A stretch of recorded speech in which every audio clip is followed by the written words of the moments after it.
Friends, I have great pleasure in welcoming you all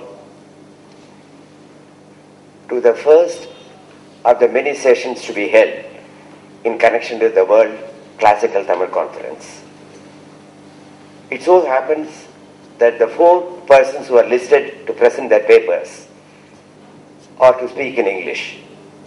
So I thought it could be appropriate if I make a few preliminary observations in the English language. Well, one interesting feature is it does not have the format of a public meeting. It is more like a chamber concert, where you sit, sing, enjoy, interact,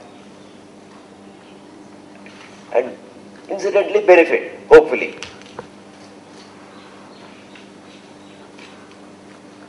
We have all been involved in our own small way in translation.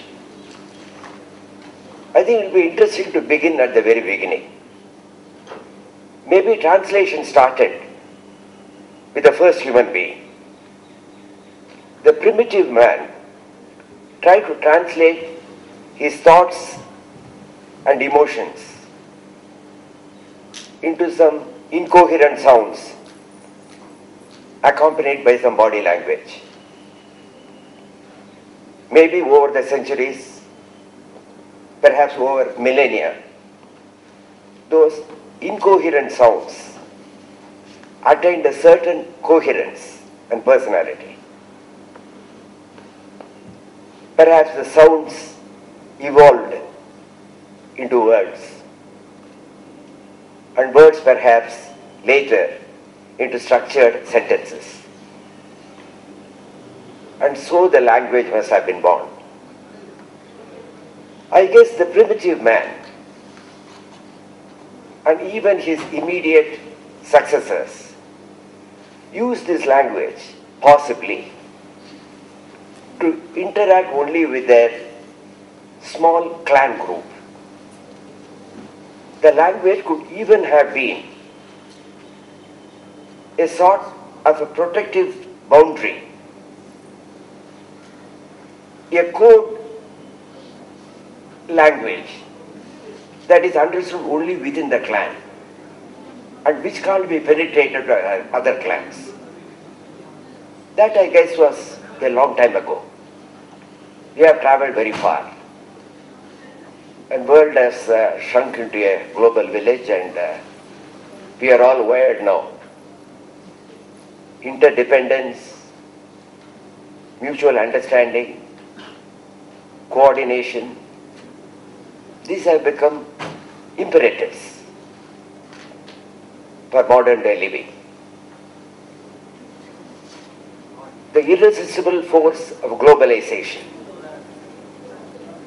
involves not only economic and trade integration between 2 countries, between many countries. I guess it also demands that there should be a greater understanding of not only each other's economic potential as a market, as a bunch of consumers, but also as communities. There is need to understand each other's culture, each other's motivations. Here again, even from a narrow perspective of enhancing your trade and economic clout. In this context, translation becomes important because we have to cross the boundary of a language and try to understand each other. Is this the only purpose of translation? Because it was all beautifully said by Subramanya Bharati.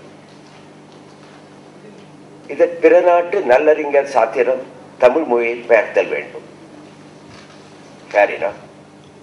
He also said there is no point in indulging in mutual back scratching among the Tamils, singing fabled glories from works of long ago. That's not enough. He says, if your works do have merit, it should gain acceptance from across the shores, beyond your language boundary. But that again, to my way of thinking, is not broad enough a canvas to approach and understand translation. As I mentioned earlier, it should be a vehicle for understanding each other's culture.